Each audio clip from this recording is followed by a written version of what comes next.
wanna be the very best, like no one ever was. Tuesday, January 24th, and it's a day 2. Welcome to our show.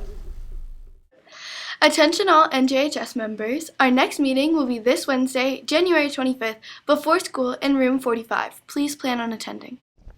Hey Jags, get your JAG t-shirt while supplies last. It's only $5. Studco is selling JAG t-shirts before school in the cafeteria for the rest of the week. Go Jags. Today we're going to review our dress code and cell phone policies. As a reminder, our core values here at Anderson: JAGs work hard and learn from our mistakes. JAGs accept and value everyone. JAGs give and acknowledge our talents freely, and JAGs show pride in our school. We went over this at the beginning of the year, but I'm going to read through some information that we sent home to your families and we went over in your classrooms. In regards to dress code, we recognize that fashion trends are constantly changing, and kids often want to wear current trends.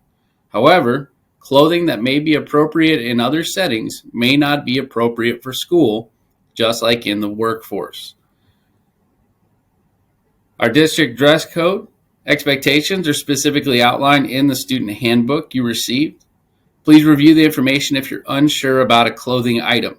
You can also ask any adult on campus or check with an administrator. Students that are in violation of dress code will be asked to change. We have a family resource room with everything you need. If you ever need an item when you show up to school, feel free to talk to an adult and we will get you to the family resource room and get you what you need. If you do not wish to use the clothing that we have here, we will call home and parents will bring you a change of clothing, hopefully. If they do not, you will need to use the clothing that we have at school. We appreciate your attention in helping students meet this standard of dress that we hope to maintain a focus on learning. In page 20 and 21 of your handbook, you can find more specifics on dress code. There's 3 areas that we saw the highest amount of discipline for last semester, so we want to review those areas. Hats and headwear.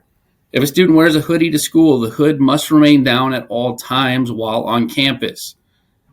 For safety reasons, we need to be able to clearly see students' faces and also want to reduce the temptation for students to wear earbuds. When it's cold, we understand you might want to wear beanies or something on your head in the morning when it's cold.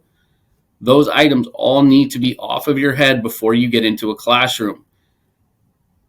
Clothing that is showing off your midriff. What that means is something that shows off the skin between your pants and your shirts. So please make sure your shirts come all the way down.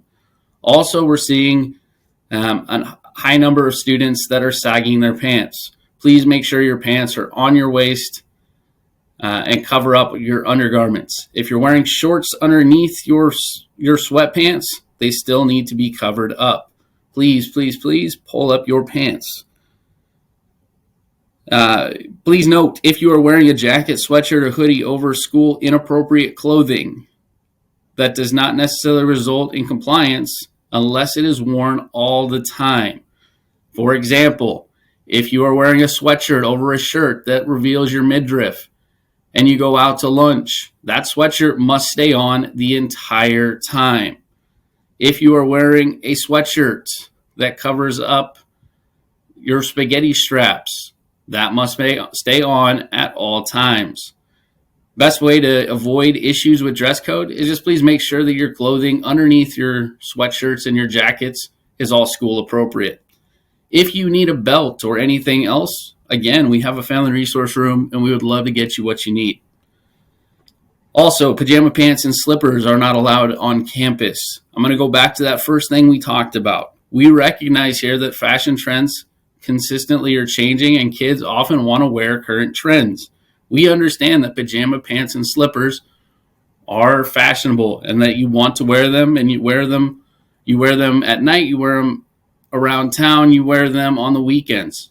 We understand that, and we are saying that when you are at school, we want you to come dressed appropriately for school, dressed prepared for the day, ready to learn. Just like your teachers don't wear sweatpants to school, even though we all would love to, please wear school appropriate clothes and not pajama pants. Moving into cell phone policy. In your handbook, you'll find the code telecommunication device misuse.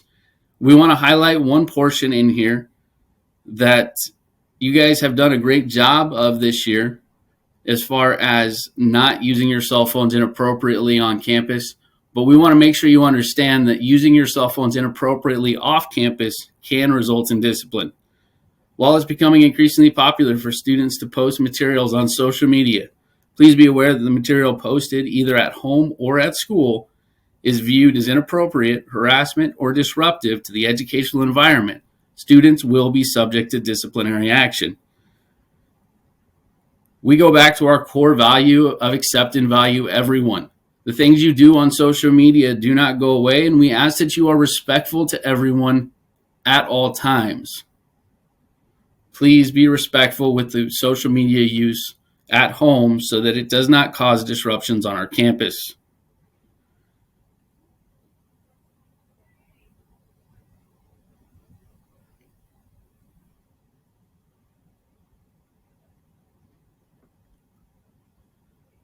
We also want to review when it is okay to use your cell phones. Cell phones can be used on our campus before school, after school, at lunchtime, and in class when a teacher has given you permission. They cannot be used in the bathroom or locker rooms at any time. They should not be used during the hallways during class time or in the classrooms. The expectation at Anderson Junior High School when you walk into a classroom is that your cell phone and any other electronic device like earpods have been put into your backpack. If a teacher sees them in the classroom, they will take them from you. If a staff member sees you in the hallway with your cell phone, we will take it from you. Please do not put them in your pocket. Do not put them in your sweatshirt. They have a tendency to fall out, and you will still receive discipline because it's not in your backpack where it's supposed to be. Before you put it in your backpack, please make sure it is silenced. The first time that you get your cell phone taken from you, whoever takes your phone from you is going to contact home and they're going to talk to your family. You will be able to get your phone back at the end of the day. The second time that your phone is taken from you, the person that takes your phone will contact your family and let them know that this is not the first time and that they must have an adult come pick up the phone. This is where parents get really upset, but they're not upset at the adult. They're upset at the student because they're having to take time off of work or away from other things to come get a cell phone that you've already been reminded how to use. If it happens a third time, the staff member or the teacher is going to call home. They're going to let them know that administration will be reaching out to set up a family meeting. If you lose cell phone privileges on campus, that can also mean losing technology privileges on campus, which now that we're one-to-one, you definitely understand can make school very difficult. So please, please, please be responsible with your technology here on campus. Hi, my name is Ryan, and that's all for today's show. Now please stand for the Pledge of Allegiance and a moment of silence.